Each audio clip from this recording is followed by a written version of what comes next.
Hi there, I am Catherine Mary Stewart here with Night and Coriander in the Nightwatch Zone. You are now listening to the voice of horror.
Welcome to the channel, ladies and gentlemen. We're here today, and this is going to be so special, guys. And I'm speaking as an adult, but also the 80s kid inside of me, which is always ever present. I am so happy, and I'm probably not going to stop smiling at all. First of all, a blanket hello to all of you guys in the chat. You guys know how we do this. We're going to hit the ground and running because we want to be respectful of our special guest time. Let me bring Coriander in first. And hey, what's going on, girl? Hello. Good. How you doing? Look, man, I'm just Are you ready for smiling up a this? storm. I This is know. You're too that's cute. thank you. This is part of the magic of it. We're such big Mhm. fans of movies, and this is Yeah. moments that a movie fan dreams of. Seriously, it does. So, Mhm. without further ado, let's bring in our special guest who is such a wonderful, wonderful person. And Yeah. here she is, Miss Catherine Mary Stewart. Hey. Whoa, hey! Oh, Hi! Let me just say, first of all, and for the people in the live chat, and I'll get to you guys soon. Catherine had us cracking up backstage, first of all. So this is gonna be fun. I can yeah. tell we're gonna have a lot I of was good gonna, laughs I with was, this. I was getting ready to give you some heart palpitations online, on the web, Yeah. whatever. Well, I also saw you bopping your head a little bit backstage to the music and Oh, I stuff, and love the music. I Nice. love it. Dig it, yeah. man. I All love right. the flashing photos. Yeah, Cool. yeah. Very, Nice. very cool. Thank you so Nice. much. Thank you so much. So this is gonna be absolutely crazy. Let me just real quick just say hello to a couple of our folks in here, because a lot of them are just so excited to hear from you and ask questions and hear us ask questions and all that great stuff. So Cool. um, we've got our good friend Val, who goes by the Spicy General, in the chat. How's it going, Val? So glad to have you here. She's also one of our moderators that helps to, keep a watch out there in the live chat for us. But thank you so much for being here, Val. We love you. We absolutely do. Russell's in the chat saying, "Welcome, Catherine Mary Stewart, to the Nightwatch Zone." Hey, Oh, hi, Russell. Thank you. that is so cool. Thank you, Russell.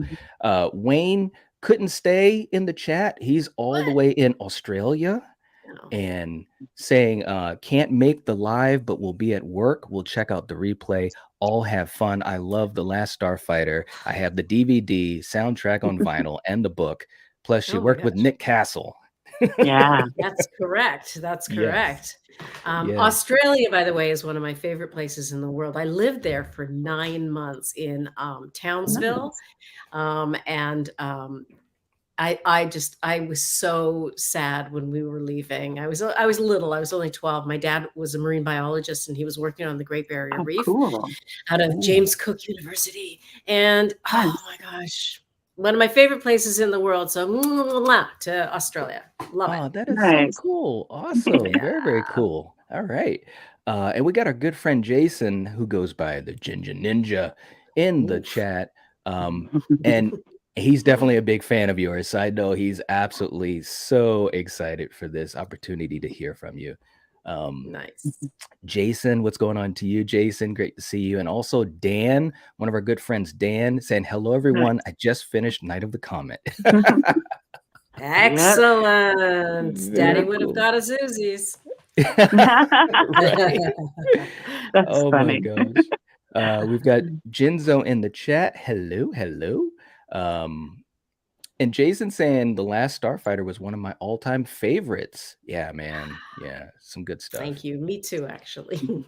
As a matter of fact, I am staying at Lance Guest's guest house. Really? He's living up to his name. Yeah, this is his little rustic pad over here. So, gosh, I don't know if he's home. So, otherwise, I'd call him down to say hi. Oh my gosh. That would be something, wouldn't it? I know, right? If he walks by, I'll say, "Yo, just dodge in here for a second." Look, you're gonna break this stream because we, in a good way, of course, because we're also huge fans of the Halloween movies, and of course, he was such an amazing character in Halloween 2, which, oh my gosh, He's done a lot of that kind of junk. So yeah, for sure. This is like Night of the Comet is sort of the closest thing I ever got to like authentically. I say authentically horror, but it's such a mixed genre piece, really. It's everything. But yeah, he's done some of that stuff for sure. Yeah. No doubt about that. No doubt. Jinzo saying, congratulations tonight for getting such a cool guest. She is cool. She's beyond I look pretty conservative. I look like I should be in an office, I don't know, taking notes or something like that. I just came back from lunch with a friend. Yeah. Thank you. Yes. You look amazing. I'm sitting in LA and I'm here for like 10 days and I'm just visiting all my old friends and I just been like that. But yeah, I was thinking, do I look cool enough for this show? Oh, well, you're just gonna have to take me as I am. You do. You anyway. Really do. That's right. Hey to Karen out there from Ocean Chicks Films saying hello, everyone. Love Night of the Comet. Catherine is iconic. Yes. That's cool. Thank you. Yes. No doubt. And for everyone else, Castellar is in the chat saying, this is one of my bucket list wishes. Thank you, Nightwatch Zone, for this magnificent opportunity. Oh, man, that's cool. Yeah, it's our pleasure. We're the thankful ones. Okay, so let's, and everyone else that is coming into the live chat, welcome and hello, and we'll try to get to as many questions as we can. But Catherine, how about if, and obviously you've done tons of interviews and you're so gracious with fans and all that type of stuff. So I'm just going to preface this with, I'm probably going to ask some silly questions, but having you here, like actually here talking is the most awesome part of it. So would you be able to take us back to like the beginnings of your career? I know you have, the roots in dance and things like that, which I think is absolutely fantastic. I'm a martial artist, so anything that includes, movement and a connection with mind and body, I absolutely dig. So that makes you even cooler. But could you give us like a sense of like your beginnings? My head is going to explode in a second. I have to say. I'm just saying. I'm pretty much the coolest chick on the planet Earth. So let's just. There you go. There you go. You would be surprised at how many actors started out as dancers. I hear about it all the time, but it doesn't surprise me because it is like, you start out performing on stage and you embody a character and you're entertaining and you're, trying to keep the audience engaged. You have a real, as you mentioned, a real sense of your body and timing, and that's all. And the discipline that goes into dance, all of that is such an asset to, everything in life really, but acting for sure. I mean, I love performing and I've always loved performing, but it started for me really authentically with dance. So when I graduated from high school, I was in a dance company. I grew up in Edmonton, Alberta in Canada. And I was in a company that toured all over. We toured all over Canada, but we also got the opportunity to tour one Christmas to do a Christmas show for the UN peacekeeping forces, the Canadian branch of the UN peacekeeping forces, through Germany, Israel, Egypt, just a bunch of different places. So that was amazing. And just, I really, I felt this deep, incredible, undeniable passion the first time I performed with my dance company on stage professionally. I mean, you know, dancers, you're kid and you have the end of the year program and all the parents are like, you know, but when, yay, I'm glad this is over. But when you get a chance to perform professionally, that was my jam. I knew it in my heart and my soul. There's Lance. He's going by with his dog. I'll see if I can grab him on the way back. He's walking the dog.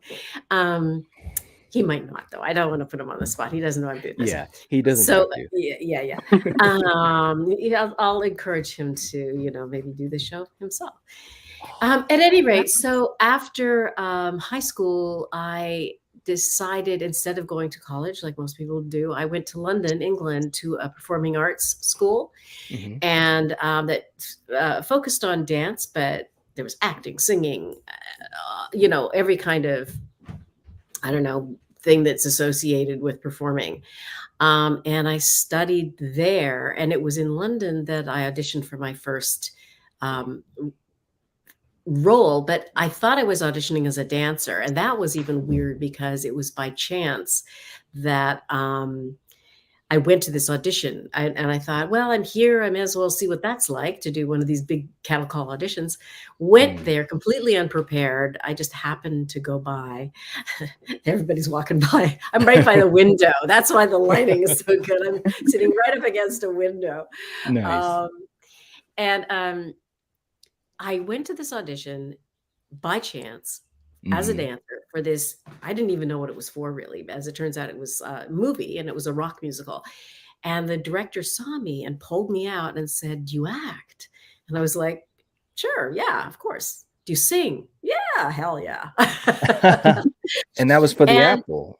It was for the Apple. And I ended up getting cast in the lead role of the Apple, which was like, okay, I guess I'll do this now. And I really didn't have any sort of idea that I might make it a career. I just thought, whatever this is that's happening in this moment, I'm just going to enjoy and take advantage of and learn as much as I can and all that. But as it turns out, it rolled over into a much bigger thing. Wow. That is so those are the early roots, the grassroots.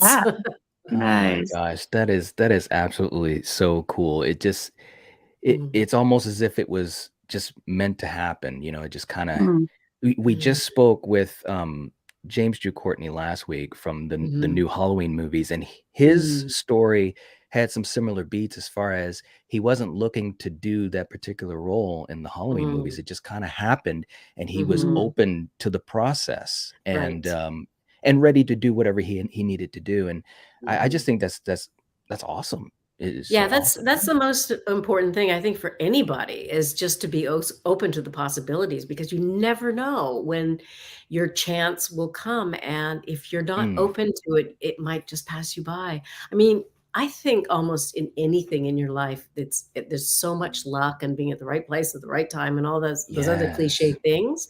But most importantly, not only do you have to have sort of fortitude and perseverance and all that other stuff, but you have to be open to anything. And then hopefully you'll recognize it when it comes to you. But I mean, in my case, it wasn't that I had to like recognize it. It was being like handed to me, you know, and do you want to do this?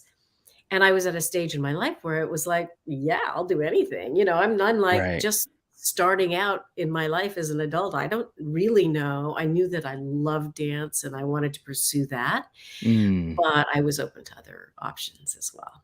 Wow, that is so cool. So cool. Yeah. Very lucky. Now we have a couple folks in the chat that are throwing some questions. I'll get to, well, first we have a super chat question. So we always go to those first. Those go to the front line. And then I know Coriander has one that she wants to ask you. We have Nikki, who has done a $10 super chat. Thank you so much, Nikki. We really we appreciate that. Very, very kind of you. And Nikki says, Night of the Comet is one of my all-time favorite movies. I saw that at the movie theater 13 times. Also loved Catherine Mary Stewart as Bunny in the movie Mischief. Yay! Wow. That was another wonderful experience, the movie Mischief. But that's awesome that you saw Night of the Comet so many times. You deserve an award for that, I think.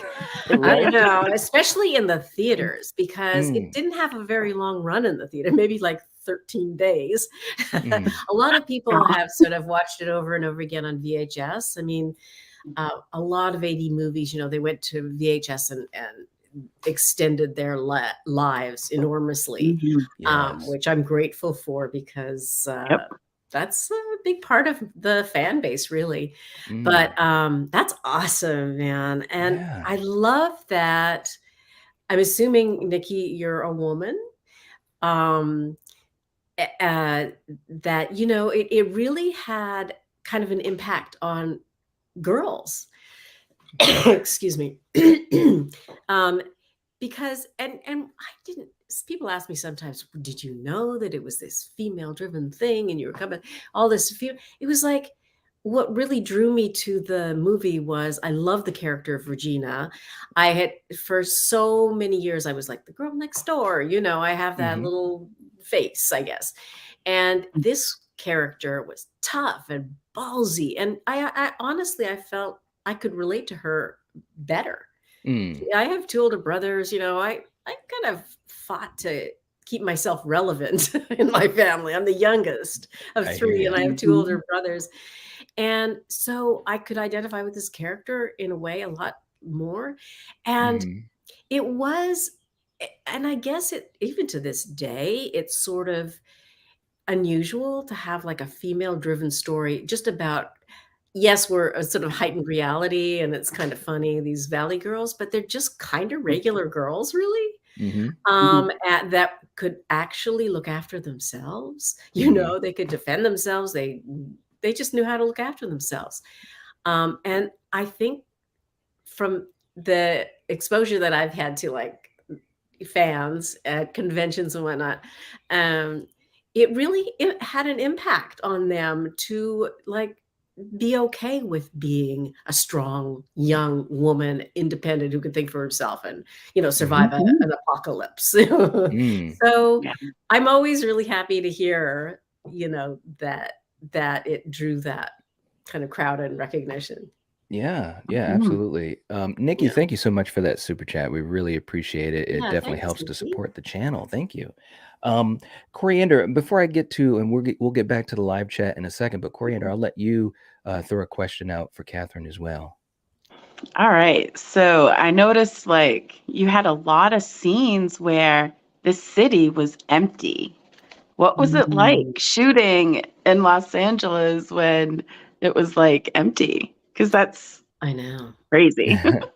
It's crazy, and it's impossible today. Like back then, downtown LA was pretty much abandoned. We shot around Christmas, and it was mostly like banks and hotels for businessmen to come in to, and stay when they have their meetings at banks. And so when we shot it, there was nobody there. Now, of course, it's very, very residential and hip and all that other junk, but you could never, ever shoot like we did. It was literally abandoned. We didn't have like special effects that could cut everybody out or anything like that. So that's it. To me, that's sort of iconic. It's kind of an iconic situation that won't ever be repeated in an authentic way. It was cool though. We were just doing our thing, and then we didn't have, it was a small budget movie, so we didn't have a bunch of cops holding back traffic or anything like that. It was literally like that, empty. It was Mm. abandoned. So Mm. it worked perfectly for what we were That's doing. crazy to think. Wow. Isn't that just Yes. nice? I It know. Yeah. is. You know, That's I cool. mean, with that movie, you know, I know it so well because I've watched it so many times since I was a kid. But, you know, those scenes where you guys, and actually, I think I have a couple of screenshots here too. Like when you guys are in the streets, it just looks so bare. It's just it's got a creepy, really weird vibe to it that really adds to the atmosphere. I think with Night of the Yeah. Comet, that's what I love is the atmosphere, you know, Mm. and like you said, you've got this balance of all these things, whether it's, you know, the little bit of the horror and the sci-fi and the comedic edge to it. And, you know, you've Mhm. got the 80s Mm. cheese that's just so amazing. I mean, And you they can't played beat that that. up. I mean, Tom Eberhardt, who wrote and directed the movie, Mhm. that was his intention, was to just play up all those elements of Nice. young teenagers' experience if there was an apocalypse. Mm, And he, I guess, for a reason, and it's so quirky. You know, the whole thing is really quirky. And yeah. that's what makes it unique, I think. Mhm. The producers really wanted a zombie movie. They wanted a real serious uh, horror zombie movie. Hmm. And Tom is like, that's not what I wrote. And Mhm. and there were certain scenes where we would shoot it like without the kind of tongue in cheek kind of thing, like make it really, oh. But fortunately, because I don't think it would have had the longevity that it's had if it was just a Mhm. zombie movie. Yeah. Um, you know, he won out in the end. I mean, there's so many great stories um, about Tom and his kind of battles with the producers. With Wow. that whole line, "Daddy would have got us Uzis." I mean, that is this sort of that's kind of an in joke. It's if in the beginning of the movie where you see the picture of Daddy with the two girls, you know, when they're having the party Mhm. for the comet about to pass over, he's the Green Beret, and then there's Kelly and me.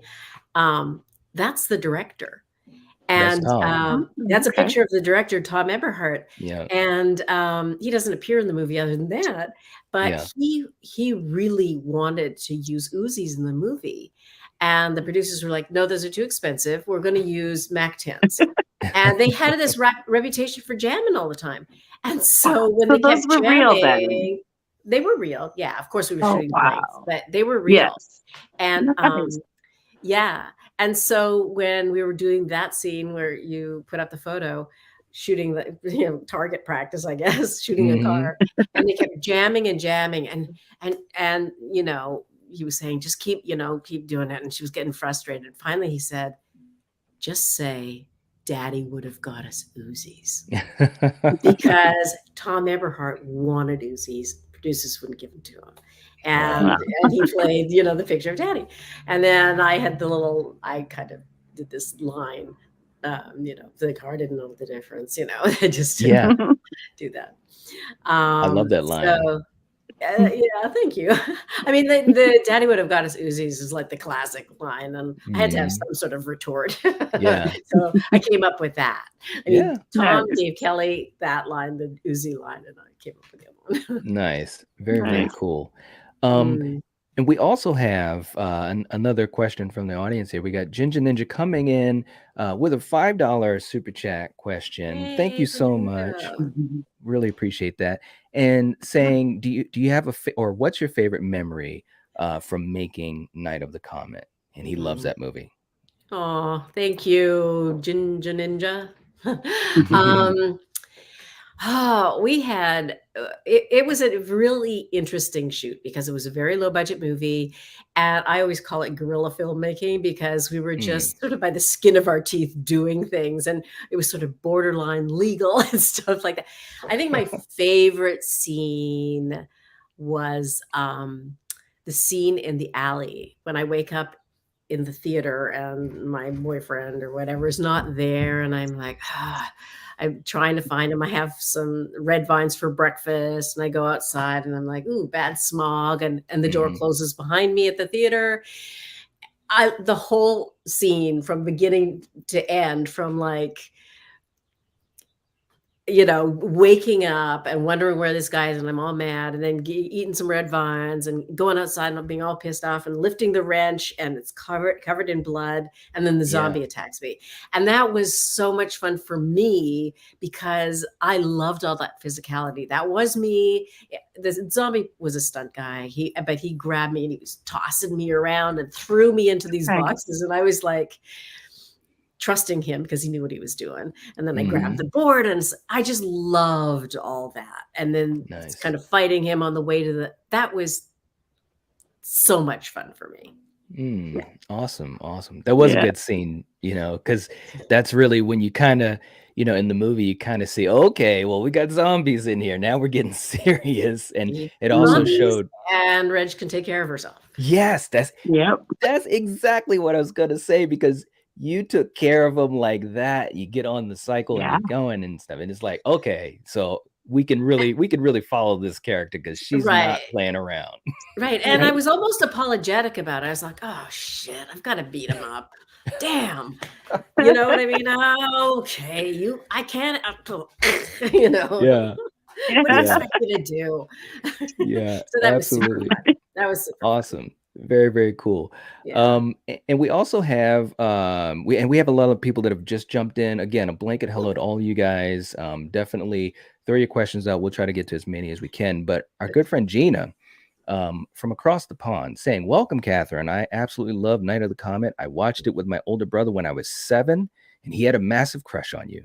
Oh, Gina. Ooh, send photos. I was wondering by the name My Chunky Geordie. I'm like, what is that referring to exactly? It's not very American. I think it could be misconstrued in all sorts of interesting ways. But anyway, I love the name. Thank you very much for that. That's very sweet that he liked that 80s look. Yep. Sure, you're a beautiful lady, so I'm sure you had so many men that are always, oh my God, I had such a crush on you. It's funny because it was one of those movies, I think, that where the audience was kind of the age that maybe this was sort of their first experience going to a movie by themselves without their mom. And it wasn't it wasn't an adult movie, but it wasn't a little kid's movie. And when you see somebody on screen, they're just so much larger than life that you just can't help kind of falling in love with them. I've been through that so many times. But I remember specifically when I was young, this is the creepiest thing. But I saw this weird, awful movie called Hot Millions a million years ago with Peter Ustinov, who was sort of a portly English guy, not great looking. I fell in love with him just because he was on screen, so, but I still appreciate it nonetheless. I mean, thank you. Thank you very much. All right. And also, just to say hello, we got Sarah in the chat too, and Denisha, some other friends here. And Val was saying, good evening, Catherine. Welcome to the Nightwatch Zone. And thank you so much for spending some time with us this evening. Oh, Val, my you're so pleasure. Sweet. Yeah, thank you. I'm in LA, so it's only 3:30 or whatever. So I'm much better now than I would be if it was like 6:30. I'm like done by 5 usually. I totally understand that. Absolutely. Well, Coriander, I'll let you, because I know that you also had a question about some of the physicality from Night of the Comet. I'll let you throw out your next question. So I think it is so incredible and awesome that you did your own stunts, and I was just curious how, and you pretty much almost said how you loved it. So I would just, I was just curious how you felt about doing them. And was it, can you drive a motorcycle? I'm just curious. Yeah. Well, the fight scene and everything really kind of lent itself to my dance training. That was Mm. sort of fun. But the honest answer is no, I do not ride a motorcycle. They're hard to ride. I mean, I could barely hold one up, let alone get on it. And no, so that was a stunt person, especially taking off in the alleyway. Yeah. But when we were, the scene where I'm going through the city and it's sort of looking up at me and I'm looking around and going, what is going on? That was actually, I was on the motorcycle, but it was being towed by a camera truck on a flatbed trailer. Oh, nice. So, Oh, wow. I bet that was fun. It was super fun. I mean, it's all really fun, Wow. but I didn't have that exactly. That I'm like, well, I don't know what to do with these things, but Wow. That is Yeah. awesome. Yeah. Very, very It was cool. all really fun. We had a really, as low budget as it was and all that other stuff. It was really a collaboration. We really worked together and tried to make the best thing that we could, not really knowing how it would turn out, or how long it would last or anything like that. It was so I'm so grateful to have been part of it. Now 40 years later, whatever it is, it's frightening. It's crazy. Yeah. Yeah. But the fact that it's stood the test of time, I think it's a testament to everyone involved and also the heart. I think there's a lot of heart to it. Oh yeah. Yeah. That like that scene, and we'll get to some other questions too, and I also want to talk about Weekend at Bernie's and other stuff too, but just because you made me think of this, that scene where you're talking to Kelly and it's almost like there's this realization that, yeah, this is quote unquote the end of the world. And both of you ladies, it was like a tender moment. Like, that's what I mean. You had so many different angles, not only to the characters that both of you played, but what this movie was. And look, I don't know about anyone else. I know I can speak for Coriander, but when you can watch a movie and you've got all these elements that play together and it's a good balance, it's like, man, this movie is just so cool. And it lasts. It has legs. Yeah.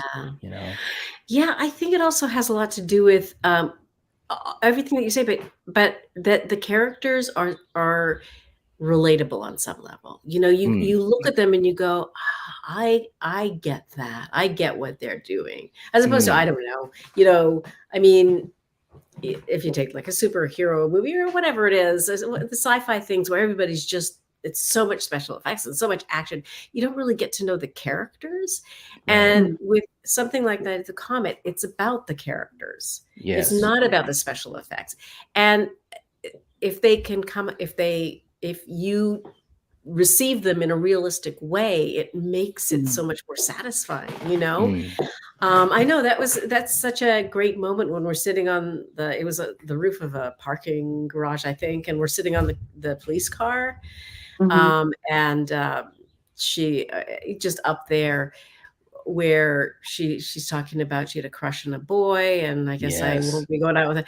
And it's so emotional, and I realize I'm the big sister here, and because before that, it's just like, as siblings are, they just take each other for granted, and they're always butting heads, and they kind of hate each other, and blah, blah, blah. But this puts them in a whole new thing, and there's got to be some empathy that goes back and forth that may not have existed on that level before. So, yes, absolutely. Very, very cool. And we've got a couple more questions that have jumped in, and also comments that I wanted to jump to here. We've got a good friend, Jason, from Backtrack Cinema, the J-Man himself, who also is a huge 80s fan, good friend.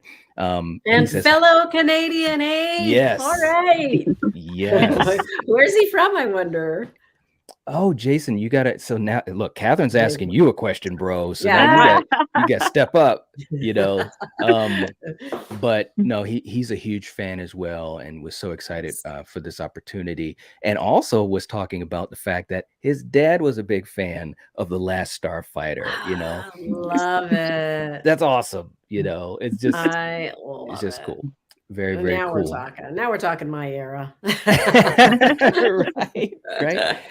Well, now here, I know we'll get back to things like Night of the Comet and Last Starfighter, but what about like with Weekend at Bernie's? Um, Mhm. and I think Denisha in the chat had asked about how that all came together. Yeah, saying it's a hilarious movie. How did it get started and your involvement?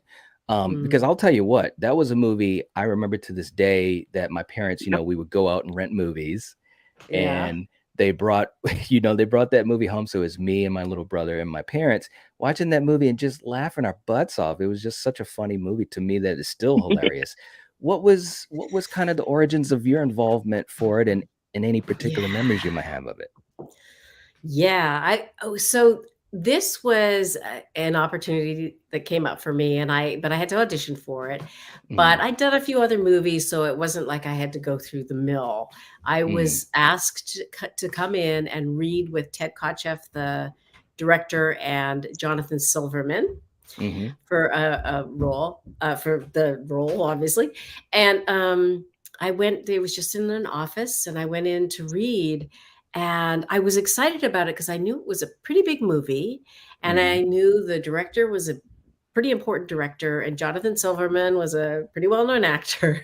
mm-hmm. And I kind of got super nervous when I went in there. And I felt like I really screwed up the audition. I Oh, left there going, "No." And also, it was a genre that I hadn't really done before, the comedy. mm, So, leaving there, I was like, "Oh my god, I've totally screwed up this opportunity." I wow. called my manager, I'm like, please beg them for me to go back in. I feel like I screwed it up," and Mm-hmm. da da da. Well, I didn't have to go back in, and I ended up getting it, so I guess I didn't screw it up as bad as I thought I Right. did. It was just such a horrible feeling at first. So I did end up getting it. But the thing about Weekend at Bernie's, I feel like this comedy genre that it is, which I call it sort of sophomoric humor. It's kind of like a humor that college boys would have, Yes. and it wasn't that prevalent back in those days. Mm-hmm. I think it's much more prevalent now, but I feel like this was one of the first of that kind of genre. Mm-hmm. I could Mm-hmm. be wrong, but very, very slapstick, but also kind of edgy in that. And this is the part that kind of freaked me out, was like, how is it funny that a dead body is being dragged behind a boat and banging into buoys and making a big gong sound? I Right. know. How is that funny? I thought, I was like, that's so offensive. It's horrible. Uh-huh. Well, that's the biggest laugh in the movie, practically. Everybody thinks it's Mm-hmm. hilarious. Yes. But the boys are like, what's that noise? Just to me, it was like, oh my God. Wow. Very, very But it worked cool. out okay. And, Nice. Weekend at Bernie's, it is referenced so much in so many different places, so many different everything from, Mm-hmm. Bernie, who was running for president, to, oh, just on and on. It goes on and on. It's 3 times a year, I'll discover some show that's referenced Weekend at Bernie's. So it's Mm. Nice. it's kind of cool to be a part of that. Yeah. Yeah. Yeah. And that's really cool because you've been in some of these movies that are being referenced and kind of given, Mm. a little bit of a Mhm. wink to, whether it's Weekend at Yeah. Bernie's or Last Yeah. Starfighter or obviously Night Mhm. of the Comet. Me and Coriander were talking about that when you were all ticked off that your high score was being, taken down and so Mm. forth by DMK. That was straight out of Stranger Things. Totally did that, Yeah. with Yeah. yeah. That's so funny. And Night of the or The Walking Dead, Night of the Walking Dead, whatever it is, The Walking Dead. Hmm. The zombie that I wrestle in the alleyway, Hmm. he was one of the zombies in The Walking Dead in one Oh my episode, goodness. dressed the Nice. same What? way. I know. Oh, Oh, And I was wow. wow. like, I want to be on that show. That's Never cool. got on it though. And then there was another show that didn't run. I don't think it's still on, but they referenced The Last Starfighter. The Yes. kid was a big fan of The Last Starfighter. So it's kind of cool. I mean, the 80s was a really special, there he is, he's going back and forth, a special time. It was like a kind of, to me, it's sort of like when I was growing up, it was like the 50s was this golden era that we just missed, you know, but it was, everybody was so positive, and it was so fruitful, creatively, music, and, you know, it was just such a special time. And I feel like the 80s was 30 years later, sort of a kind of a weird repeat of the 50s. It was a very easy, affluent kind of time, and people were experimenting with makeup and hair and the look and music, and even movies were, you know, people were, there seemed to be a lot more variety and just fun behind the arts, I feel like. Very good point. Yeah, I agree with that. I really, really do. It was just a fun decade. It was just so many fun It really things. was. And it just had it just brings, you know, like you always say, a charm that you can't bring to movies, you know, today. So it's enjoyable. Yeah, when Night of the Comet was out, it was what, 84? So, you know, I was only like, what, 8? So, yeah. I didn't see that movie till I was a little bit older. But it was, like I said, I loved the 80s. So I can just imagine what you experienced in the 80s. I'm actually like, you should like write a book about that, because that would be awesome to read about. Yeah, I mean, it really was a golden era, and of course, I just so lucked out. I fit in. I sort of found my niche. You know, I was in my 20s, and there was so much stuff going on, and my career was just like, you know, I was working so much, and I really had a great time doing the projects that I was doing. They were all really satisfying and fun, and challenging in their own way. And it was a great era for sure. Nice. Very, very cool. Jamie, our good friend Jamie's in the chat, and she's saying, "Welcome, Catherine. I saw Night of the Comet at the theater when it came out. I've watched almost every summer since." Oh, wow. Also, Regina's strength of character was a huge inspiration to me as a young girl. That's awesome. That's awesome. Yeah, I love that. You know, when I was doing it, I was just, you know, playing the character the way I interpreted it or whatever. And there was a lot of me in there too. And it's so cool to hear girls say that to me, that it was inspiring. Like I was talking about a little bit earlier, you know, so that the character had some strength and independence and could look after herself. So often we're portrayed as dependent on guys. But and that's a fairy tale, you know. It really, that's the fairy tale, not the princess and her glass slipper and the prince rescuing her or whatever. I mean, that I think you know, I'm not somebody who doesn't think there's a place for that stuff too, because it's really fun to watch and it's romantic and all that other stuff. But it's really gratifying to know that as a, you know, somebody who played kind of a tough nut, I guess, and unapologetically, that girls and guys, by the way, love that. You know, you talk about boys who had a crush on me, and usually girls that fit into that slot were just the complacent kind of pretty girl next door thing. So it's fun to, when you hear that guys are like, it was so awesome, you kicked ass. Yeah. And I think it's cool that you were a part of that movement in 1984, because you know that was still before Sigourney Weaver and Aliens and Linda and Terminator and stuff like that. Or Terminator, you know, she stole my hair, right? My hairdo. I don't know. I think that yours was a lot better. That's all you do. Yes. Somebody said that to me. Somebody said she had your hair. Did you steal it from her? Did she steal it from you? And I was like, I think our movie was first, but I didn't. There it is. Yeah, there it is. Oh my God, man. That was another part of the 80s that I just loved is like Yeah. the big hair and the big shoulders. And, you know, as as a dancer, I do have to say I have a dancer's body, which means I'm not that voluptuous. And when this style of clothes came in, like the shoulders and then you thick belts for the waist and kind of poofy pants, it actually gave me a more of a hourglass figure, and I love that. I was like, yes. That's awesome.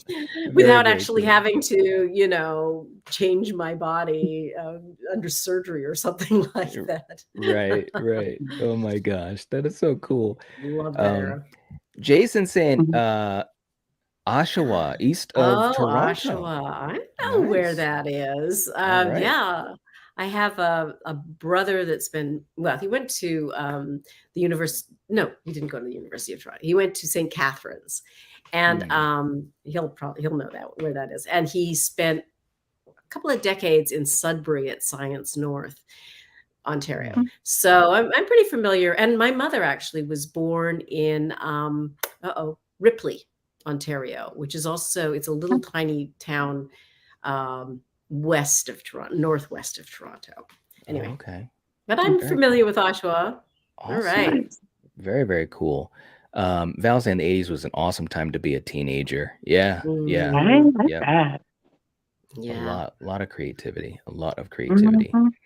And Coriander, I'll let you if you have another question you wanted to throw out, and then I'll get to a couple more in the live chat. Yeah. So I have to say, you know, obviously that mall scene is an iconic scene, and that must have been like so fun filming. How was that for you? Yeah, it was totally awesome because, I mean, you know, in the 80s in general, the clothes are pretty extreme, but we got to just go for it, you know, in that scene. What would you want to put, if it was your fantasy, what would be the outfit that you would put on or something like that?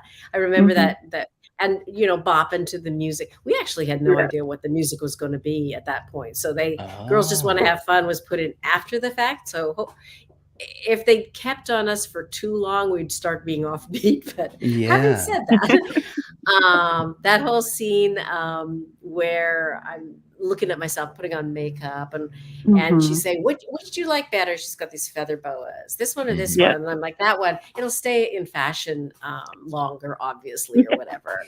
And doing that whole thing was so much fun. And then running up and down the stairs, you know, that was kind of, well, it's not a lot of choreography, but that was I kind of choreographed that, I guess, which was super fun. And it's kind of like living a fantasy in a way, you know, being in a mall, there's nobody else there. You can do whatever you want to do.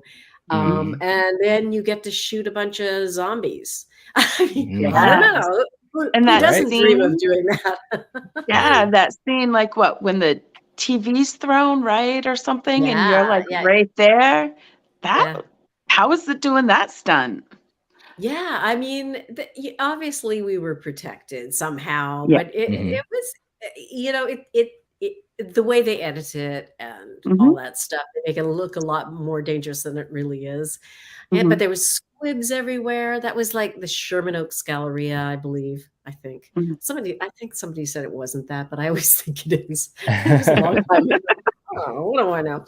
But they put squibs everywhere, and a lot of 80s movies were shot in that mall. They would shut it down at the end of the day, and whenever you shot in a working mall, which is what it was, you'd have to shoot just all night long, and then clean everything up, you know, in the morning, so that when people came in to shop, it was like nothing happened. So, but yeah, no, that was really cool. And then the bad zombie who's like watching us in the camera.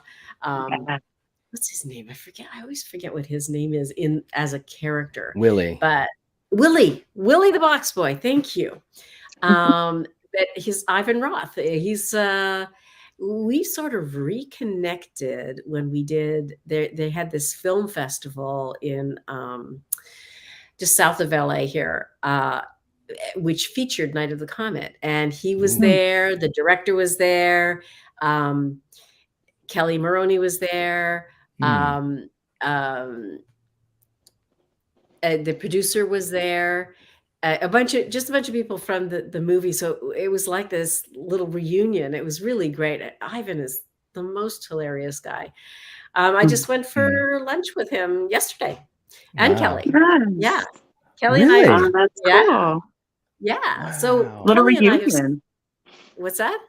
I said a little reunion. Yeah. Yeah, we posted. I think Kelly she tagged me on all this stuff, but I believe she posted it on all her social.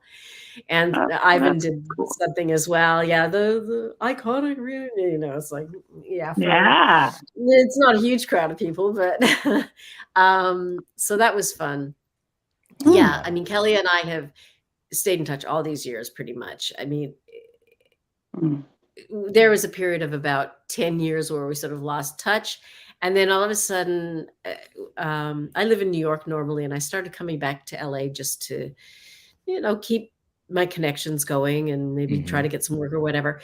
And we met up again, like after years and years and years of not seeing each other. And since then, it's been, nice. That was like 2007 or something. Wow. And same with Lance Guest. I mean, I'd sort of lost track of him and me. And then one day, like I said, I live in New York, and the building we were living in at the time, the doorman calls up and said, Lance Guest is here and he'd like to see you. And we're like, what? And then Lance shows up. He has his kid in a stroller, and it'd been like forever since we'd seen each other. And it was like this great reunion, just weird. But the doorman recognized Lance from The Last Starfighter, and he knew that I lived there. So he said, that Catherine Mary Stewart lives here, right? And he's like, no, I didn't know that. He was visiting his wife's stepmom or something like that. And he had no idea. I mean, the coincidence is just, it's hard to conceive of, really. Wow. So ever since then, we've been tight and close, and he's been to New York. He did a play in New York called The $1 Million Quartet. So he was living there for a long time. And yeah, and here I am in his little guest house. Was attached to the house, but he had somebody living here before that left, and he's like, it's open, it's empty, come stay. Wow. Yeah. That is so cool. I know. I mean, it's very cool. It doesn't happen very often, this kind of thing. I will say, and we got a couple more questions I'm gonna get to from the audience too, but I will say, I never knew, that these connections that you've had, they were as strong as they are still, with so many of your actors that you've worked with, but also how some of these things it was just by chance, and what a story. That's just so awesome. Like, just hearing it is making me like, I know. Wow, that's so cool. Very, very awesome. I mean, it was just, it just was so, the chances of that happening are so slim. Right. I mean, but in New York, I mean, it could have been a million different places, and it's the same place that you're at. It was unbelievable. Oops. Oh my gosh. Oh yeah. Sorry, my brother is calling. Oh, that's okay. I need to. Oh God, it was too loud. I gotta. Oh, hi. I'm doing a. This is spontaneous. I'm doing a podcast right now, and I won't be done. I don't know what time it is, but I won't be done for another while. Can I call you back? Can I chip into the podcast? Sure. Can I be on it? Yeah, there's my brother. Oh, nice. Hi. Hello. He's in Vancouver. There you go. Really? Oh, cool. Nice to meet you. Okay, I'll let you go. Okay. I'll call you as soon as I'm off, okay? You bet. Okay, bye. Oh, I don't know how to go away. That is cool. Oh my So now you all know my brother John. Nice. In Vancouver. Very, very cool. I can see that you guys, good personalities. Yeah, he's hilarious. He's very funny. He's got a very big personality. Nice. Very cool.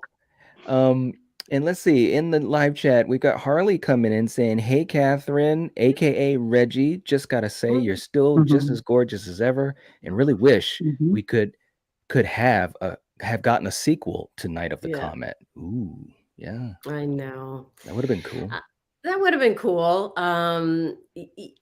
They're actually they've been in talks about doing something with Night of the Comet, whether it's a sequel or a remake. And it's quite active at the moment. I'm hoping it's a sequel, because a remake, it just wouldn't be the same. It would be like they'd Right. have to make it all horror and make it tons of special effects. It would lose the integrity of it, I guess, and the humor, everything. Again, it's an unusual movie because it really does sort of contain so many different genres, and people aren't brave enough to do that. They just do one thing. It's comedy, or it's horror, or it's this. And it would be so nice if they could maintain that in a sequel somehow. So we'll see. There's not been anything absolutely on the, a go, I guess, for a sequel or a remake, but it's out there. They've been talking about it quite seriously, and same with the Last Starfighter. It's been going on for a while too. Again, if it was a sequel, that would be fantastic. Especially if I was invited to do it. Yeah, absolutely. That would be Yeah. so cool to have you and Lance. Yeah. And I thought I heard something like that, some rumblings of them toying around with the idea for a sequel to The Last Starfighter. That would be so Yeah, cool. for Yeah. sure. Yeah. Yeah. So we'll see. It's always it's hurry up and wait all the time in this business, and on every level, whether you're on the set or you're trying to get something produced, or it's you just have to be patient and hope for the best and not worry about it, because it's either going to happen or it's not going to happen. So yeah, good point. Yeah, you got to just carry on and do your thing. Yeah, absolutely.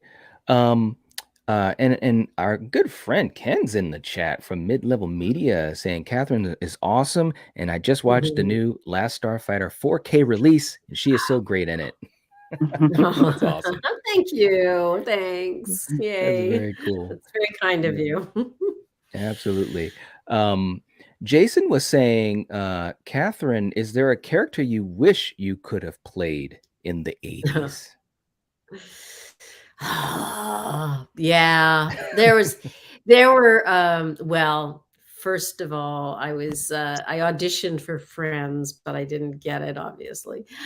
Probably it's better that I didn't, but yeah, that would have been super fun to do, obviously, and would have been wonderful compensation. There was, it was funny because in those days, if you were doing movies fairly regularly, you kind of focused on movies, and doing television was sort of like a step down. And boy, do I regret that now, because there were some really great series at the time that, although I have to say, when I read the Friends script, I thought it was one of the best scripts I'd ever read, which it's certainly proven the test of time. That's for sure. Yeah, oh, for sure. There's lots and lots, but at that time, there was so many auditions and so many scripts, and you were just going out all the time and up for so many different things. You kind of, I kind of lose track. Friends sticks out for me because I just loved the script. I thought it was really, really good. Yeah. But otherwise, there were things that I either turned down or just didn't get. Okay. All right. And actually, our friend Blucka in the chat, it kind of goes on with that thought process with saying, were there any projects that you regret passing on, or projects you regretted working on, or have your experiences in general been great all around? overall, I've had great experiences. Good. Really, truly. I mean, every project has been so different. But that's what makes it interesting. And I've really Mhm. been lucky to have played lots of different kinds of characters too. So I really like that. I'm not going to say which was the worst because Mhm. that's a weird commentary. But Mhm. there have been like there's one movie that I did that was just like it was a disaster. Mm. It was chaos from day one to Mhm. the end. It wasn't that I mean, there was a incredible group of actors, and that made it okay. I mean, it was a stellar group of actors that were on it, Mhm. but it was a mess. It was just a mess. So that was a drag. Mm. And some of the actors I probably didn't get along with as I cannot believe this. I'm not even gonna answer that one. That's crazy. I never get phone calls. Literally. This is great. I'm so popular today. I guess anyway. Some actors that I enjoyed working with more than others, but for the most part, the overwhelming majority of the jobs that I've done, am so grateful for. I've worked with some truly iconic actors, Mm. and I'm just grateful for the career that I've had and Yeah. continue to have. Awesome. Awesome. Very, very cool. I'm glad to Yeah. hear that because anytime I've Yeah. ever heard you speak about, your career or any of your projects, um, it just seems like you've enjoyed the ride, and the experiences that you have had in general. And that's always so cool Mm, because, if it's an actor or actress that you really are a big fan of, you don't want to see them go through a lot of tough times in their work, yeah. you know? Yeah, I think that it's all about your attitude, really. I Mm, mean, this business sucks if you look at the big picture. I mean, it's all about rejection all the time. right. And then you go through a period where, maybe you're not as well. For instance, I moved to New York in like 1994, Hmm. and I thought, oh, this will be fine. I'll just pick up from where I left off in New York. I mean, there's obviously acting in New York. It Hmm. was like everything came to a halt.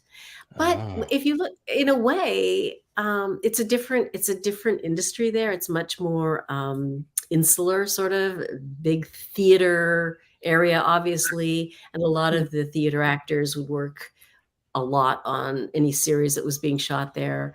Hmm. Um, so it was just hard for me to get into the business there. But at the same time, having said that, I also had 2 young children. Hmm. So, I mean, you have to look at the positive side of that. I wasn't, like, overwhelmed with work, so I could Right. focus on my children. Mm. Um, I really do believe it's attitude. I have loved every second of being in the business. I know people that feel the same way, and I know people that just are negative about everything. Mm. I know people that just think they're, actors. It's because you're the ones that are seen on screen Mhm. with the end product. Um, that can really go to your head because Yeah. everybody praises you, but you would not be there if it wasn't for the 200 people that were on the set making it possible for you, Mm. and then on top of that, the fans. So to assume that, yeah, it's great getting, the attention that you get, but there's no mistake that you're a part of a collective. Mm. You can't do anything that you do without all those other people that are Yeah. contributing to it. So, Yeah. I'm always like to actors specifically who have an attitude. I'm always Mhm. like, yeah, no. That's just, that sucks. That just doesn't make any sense. Yeah. Very, very cool. Awesome. Yeah. Did you have something that you wanted to ask Coriander? I didn't want to cut you off. I'm sorry. Oh no, I was just thinking to myself that, yeah, you're a really nice person, and it's nice to see that this business didn't like corrupt you in a negative way, that you're still, true to yourself, and that's great. That's Yeah. good too. That's good. Well, thank you. Yeah. I try to be as much as possible. I mean, I try to be positive about stuff. And some people think, I feel like some people think I'm not serious enough about my craft.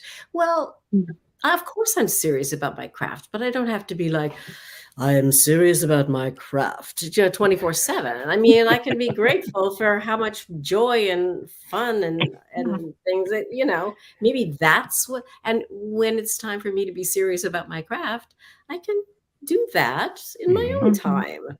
It's so boring, people who are such serious actors. Take this so because it's just, I could go on and on, but I think that sometimes my personality sometimes it's looked at as a negative in a way, but I don't care. Yeah, because I know me. I mean, you're I'm enjoyable. So if stupid. anybody has an issue with that, that's their own damn issue, That's Yeah, right. absolutely. That's right. Yeah. And it just, a lot of because there's so much rejection in this business and whatnot, people really do question themselves. And of course I have too.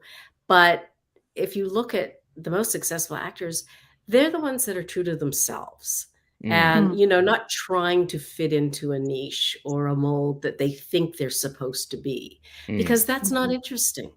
It's not interesting to watch somebody who's like somebody else or whatever. Right, So right. hopefully I've tried to do that. Hopefully I have, but very cool. Very cool.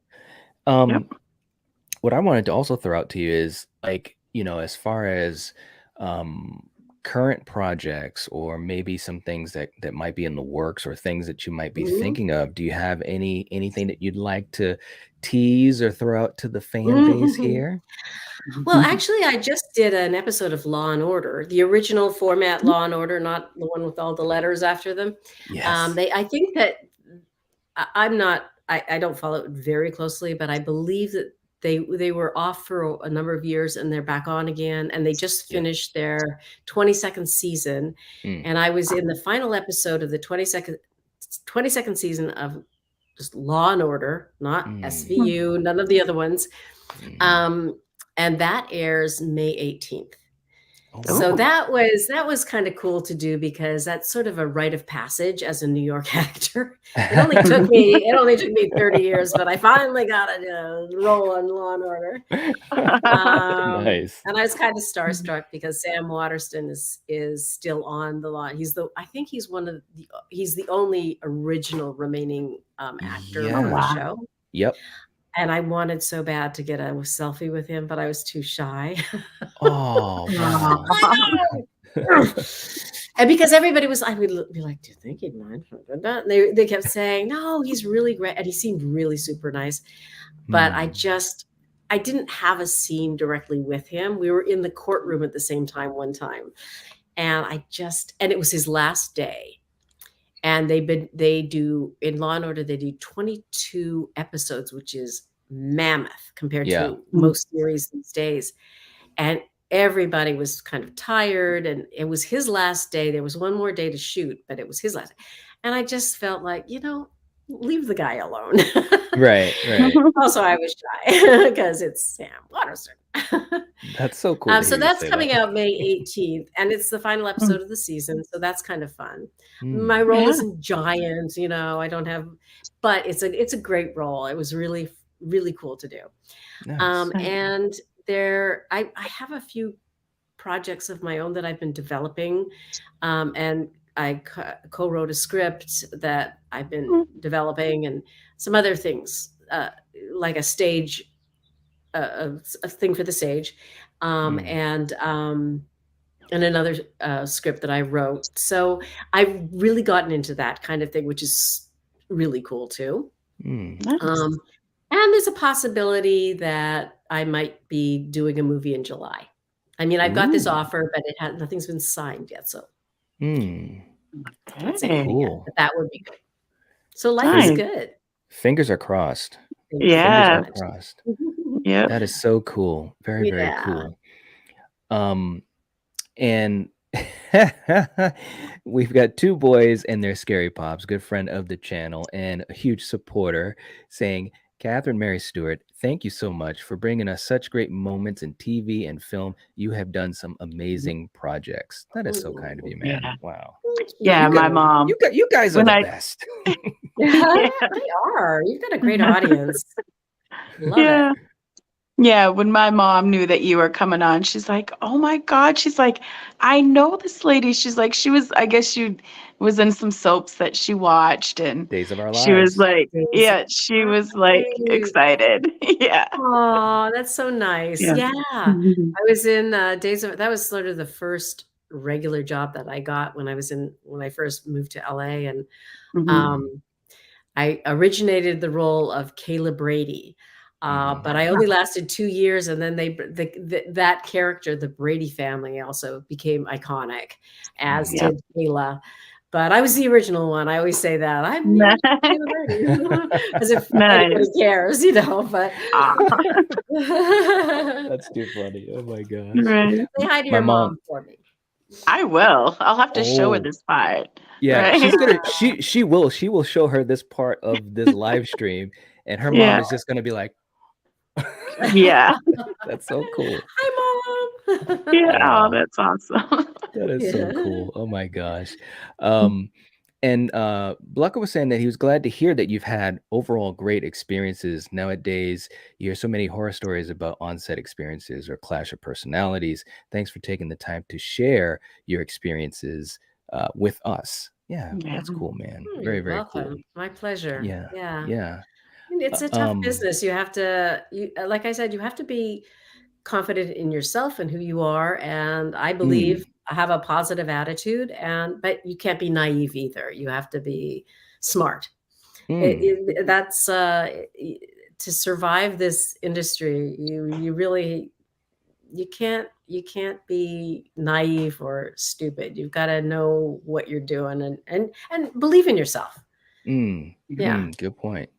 Well, and you've had a lot of great life experiences too. You've lived and been around so many places around the world and so forth, and so I think that's probably, or I would assume, that gives you so much of a slate to work with as far as different people, different personalities, and different situations you're in, and learning how to overcome those things. And obviously you got to believe in yourself. So I think that's just really, really cool. I've done a lot of traveling in my adulthood, but I was exposed to travel when I was a kid. I lived in Australia, for instance, and that trip that took us all over the world. My dad was determined to expose us to the rest of the world, which is invaluable. It's an invaluable experience. So I'm really, really lucky to have that kind of layer, in my life. And and I tried to instill that in my kids too, so that they understand the world outside of CNN or Fox News or something like that. You know what I mean? Yeah. Because it's not what is generally portrayed. So I mean, that's a small part of what goes on in the world is a small part of the reality of these individual countries and whatnot. But yeah, I hope that it's added a positive layer to what I bring to the craft. I'm sure of it. Absolutely sure of it. Castlar, you're all right, man. And this should be nominated for one of the best streams of the year in 2023. Yay! The Streamy Awards. That's awesome. Or the Podio. Is there a podcast? I think it's got to be a podcast award thing. There right? probably is. Yeah, I don't know of it. I mean, we're a very very tight and small community, but definitely this is, trust me, we're going to be talking about this for a long time. We're going to be talking about it for a long time. It's awesome. It truly is. And actually, Jason, I know the answer to this, but I'll throw it out to Catherine saying, did you have a small role in Nighthawks? I did. Yes. It was like I did it after the Apple. So I was in the Apple, and then I went home to Canada for Christmas, and I got some role in a crazy movie called Powderheads about back in there was this the kind of movie that sort of featured extreme skiing, and there was I forget what his name is, but there was one cinematographer who used to do these amazing movies of incredible skiers in crazy places skiing. And what they did with this movie, Powderheads, powder meaning powder of snow powder, not the other kind, not face powder. And they what they did was they sort of they wove this, it was supposed to be comical narrative into this extreme skiing. So we did this crazy little film out of Edmonton. We shot in Jasper, Alberta. And then I went back to London, and I was cast in Nighthawks. I got to audition for Sylvester Stallone. Yeah. Which of course we're all just like, oh, because he'd done Rocky, and we were like, so no kidding. Wow. And it was a very small role. I played this this girl at a department store that works at a perfume counter, and Rutger Hauer, the actor, plays this terrorist in the movie, and he comes up to me and he says something seductive about the smells, and I'm sort of as this young girl going a little nervous about the whole thing, and meanwhile he's tucking a bomb under my counter. And so the impact of that, because then they cut to outside the department store, this massive explosion. So you know pretty much that this young, innocent perfume girl probably didn't survive. So it just made Rutger Hauer's character just that much more evil. So yes, I had that little role. I got to meet Sly. It was fun. And Rutger freaked me out because he's an actor who stays in character. And I was just like, oh, he scares me so much. He just had this presence about him in all of his roles. Absolutely love his performances. Just fantastic. Crazy, absolutely crazy. We have a couple of questions from folks in the chat, and I'm going to combine them because they've literally been asking if you would be up for joining some of the movies that are out today, like Scream or Halloween or Evil Dead or any of those things. If you had the opportunity, if someone said, hey, we've got a role for you, would you be open to that? Sure. I mean, why not? I'm open. I haven't done a ton of horror movies, but you know what? I'm open to anything, really, as long as it within the parameters, as we discussed earlier. I will not do nudity, for instance, especially on the podcast. You totally threw that out there. Like, what's going on here? Well, he kept saying to me, for the audience out there, he kept saying, now you don't have to do this if you're not comfortable with it. I said, I'm not comfortable with nudity on a podcast. What is going on? You don't want to see that anyway at this point, believe me. But yeah, that was funny. Wow. Oh my gosh. No, I mean, if it was something really interesting and it was a good role, I mean, I'm honestly those franchises are amazing. Why not? Yeah.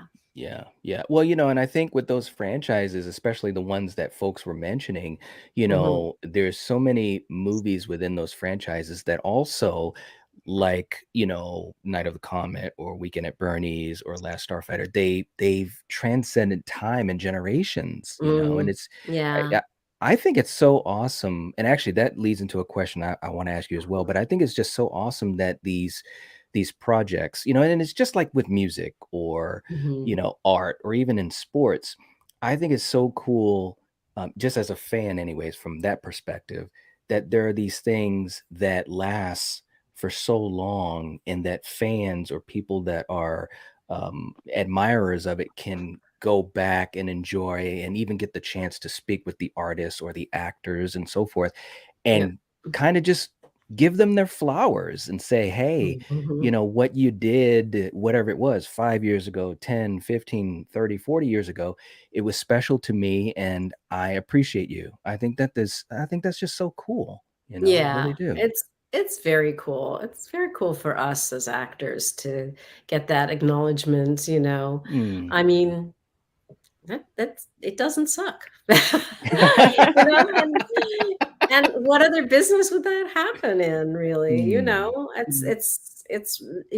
You have to take that also seriously. That it Yeah. never really goes away. So Hmm. choose wisely, I would say. Yes, that's Mm. true too. Because when you look back on Mm, things, you're like, wait a minute, I was in that. Wait a minute, what am I mm, doing? yeah. Um, but that being said, do you have you know, any desire to do things like conventions and stuff like that coming up where you are able to because we were very lucky to go to a convention just recently in New Jersey, Mhm. and it was just so cool just to kind of even Yeah. just being in the same room with some of the actors and actresses that we just have so much admiration for. So do you Yeah. plan on doing any conventions coming up, or are you Oh, open to that? I've been doing conventions for quite a while now, actually. Mhm. Mhm. So I actually have one coming up in Seattle. Ooh. It's not this weekend, but next weekend, called Crypticon. Okay, alright. Yeah. Yeah. Yeah, I So did I'll be hear that doing you're gonna be there. Yeah, so I'll be doing that one. Um, I'm not sure what I'm doing after that, but Mhm. yeah, I do them, a few times a year. I don't do a ton of them. I'm not like, Mhm. I'm not from Halloween or Mhm. Friday the 13th or all that, which that's got a much bigger audience, but that's okay Mhm. with me. Um, Mhm. I love meeting the people that I meet. Mm. Most of the time, they know more about me than I know, or if certainly they know more about the movies than I do, the Mhm. movies that I've been in. They remind me of things. I'm like, "Oh, yeah." Um, so, no, I love meeting, the fans that come by to say hi, and I Mhm. appreciate them, because honestly, we wouldn't be here without them. Yeah. So That's true. you have to be grateful for that. Uh, yeah. So yeah, I do, like, I would say several a year, maybe 3 or 4. Nice. Would you Very, very consider cool. going to New Jersey? I actually, the very first one I did was in New Jersey, in Cherry Hill. Uh-huh. Yes, yep. Um, Oh, that's yeah, where You we were. But you yeah. weren't yeah. at that particular one we went I to was because not yeah. at that one, No. no. I No. haven't been back to that one since it was the first one I ever did, and I don't even remember what year that was. It was a while Mm. ago. Mm. Um, Well, if so you ever go, we'll be there. Okay. Oh, that's so cool. Now, do you guys live in New Jersey? Are you living there? Are you where No, Oh, no, I see. no. We're up in New England, Okay. Yeah. but we All we right. went we went to the New Jersey convention last what was it last fall. Mhm. Mhm. Um and it was just such a fun time. The environment, Yeah. the guests, the crowd, everyone Mm. was just it's just a cool environment, it It is. just It's really super fun. yeah, yeah. It's something that you won't forget, Mm. because it's just so much positivity and just Mhm. admiration for the guests and their work, so yeah. Yeah, and a really great group of like-minded people, it's Yes. kind of Mm. a community, coming together of a real community. Mhm. Yeah, that's a great way to oh my god, that was perfect. Yeah, absolutely. Yeah. Yeah. Well, I want to get ready to wind us down because I just realized that we we've gone way over an hour, and I want to be respectful of your time. Yeah, I think that's why my brother called. I said, "Yeah, I'll be available at 4." Oh, whoops, or not. I'm so sorry. No, that's fine. And as we wind down, and for you guys in the live chat, first of all, I just want to say thank you. We tried to get to as many questions and comments as we could. We couldn't get to them all, but the overall vibe is that everyone is just so thankful for you to take this time out of your busy life and schedule to just sit with a bunch of your fans and giving us wonderful stories and so forth. And it's been amazing. Cool. Yeah, no doubt. Thank you, Absolutely. guys. I appreciate that. No, it's been really super fun. You were both great. You're like the nicest lady, so and I think that is super cool. So yeah, it is. And my face hurts. I've been smiling so much. Oh, well, that is so good. That is probably my best wish, is that, anyone that we get a chance, the honor and privilege to talk to, hopefully it's at least enjoyable for them. And I'm just so happy it was for you. I'm gonna sleep well tonight. That's all I have to say. Nice. But let me also just say this, and not to put you on the spot again, and you do not have to answer, but I hope at some point my in the rules future, about this stuff. I know the rules. We're gonna keep clothes on. He's respectful. He would never do that. That's right. I know. I'm teasing. but maybe sometime in the future, maybe we can have you join us again. Whenever. Put it this way, I'll definitely make sure at some point down the road I will reach out to you, because I feel like we covered a lot of things, but I feel like there's just so much more, all these things going through my head, and also from our wonderful audience here. So maybe in the future we could do this again. And also, if you ever have a block of time or whatever, we've talked about doing a watch party of Night of the Comet together on a live stream. And at some point, us.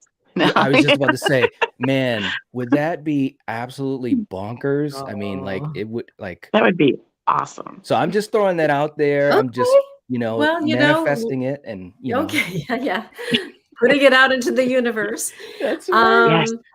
Well, let me know if you plan to do that, and I'll see what I can do. Okay. I mean, that's all I can really say at this point. So but that would be super fun. Yeah. Oh my gosh, that is so cool. All right. Well, all of you guys in the live chat, thank you guys so much. Everyone is thanking you. I can't even keep up with everyone's comments. Thank all of you. I really appreciate you watching and asking the questions, and your positivity as well. And thank you. Yes, absolutely. So what I'm going to do, I'm going to just play our outro, which is just 10 seconds long, Catherine. And I'll just have you hold on for a second so that, and this is almost selfish, but so that Coriander and myself can actually say goodbye to you and maybe share another laugh. But seriously, thank you so much. And thank you. For you guys in the live chat, we appreciate you. Leave comments in the comment section.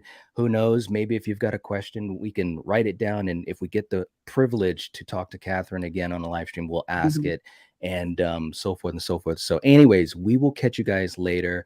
Have a great night, and as always, if you're watching this, if you're listening to this, you are the Nightwatch. See you later, guys.